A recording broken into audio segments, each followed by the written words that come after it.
Conventionally attractive people. What's the worst thing you've experienced due to your looks? At 24, I was the receptionist for Summit Dental. Your face is a passport, people would say. A sentiment I'd heard my entire life. It was supposed to be this incredible gift, but honestly, it often felt like a mask I couldn't take off. That Tuesday began like any other, the sterile scent of antiseptic filling the quiet waiting room. Then, the calm was shattered. The clinic's doors flew open, revealing 3 uniformed police officers. Their eyes locked onto me instantly. The eldest one spoke my name, Emily Grant. My response was a confused whisper, a flash of metal, the click of handcuffs. You are under arrest for grand theft. Turn around, now. A laugh escaped my lips, a sound of pure disbelief. This had to be a horrible prank, but the silence that followed was deafening. A clipboard clattered to the floor. Patient's eyes were wide with shock. My boss rushed out, his face a canvas of confusion. My own voice trembled. This is a mistake. No mistake. Turn, the officer commanded. They cuffed me, right there, in front of everyone. My colleagues, my boss, even sweet Mrs. Chen. Humiliation washed over me as they escorted me past the huge glass windows, a spectacle for the entire street. I was sobbing, trying to plead my innocence,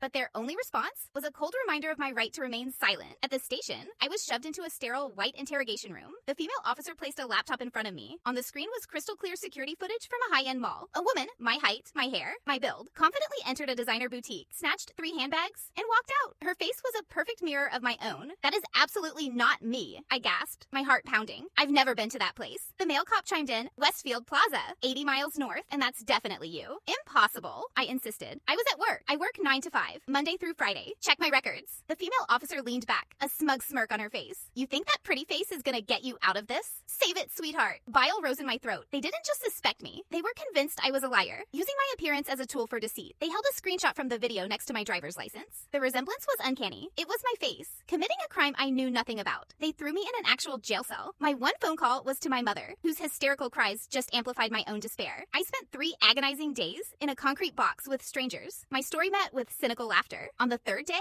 a miracle. My coworker, Jamie, had been fighting for me. She presented the police with everything: sign-in logs, appointment schedules, security swipes. On the day of the robbery, I had personally checked in 14 patients. It was impossible for me to have been 80 miles away. They let me go. Just like that. No apology. Not a single word of regret. Just a detached, you're free to leave. But the real prison was just beginning. The damage was irreversible. My mugshot had been leaked online, becoming fuel for viral shame. A pretty face hiding ugly secrets, one headline screamed. Friends from high school shared it, making jokes. Work was a nightmare of whispers and stares. My boss, under the guise of compassion, suggested I take some time off. It was a termination wrapped in fake concern. I was fired. My life fell apart. Dating apps went silent. I became a pariah in my own town. My mom urged me to sue. But who was the enemy? The police? The internet? The person with my face? 4 months later, a frantic call from my mom. She'd seen a news report. The real culprit had been apprehended. Her name was Angela Hayes, an aspiring actress. My doppelganger. My life had been destroyed by a stranger's face, and the world's willingness to believe the worst about a pretty one.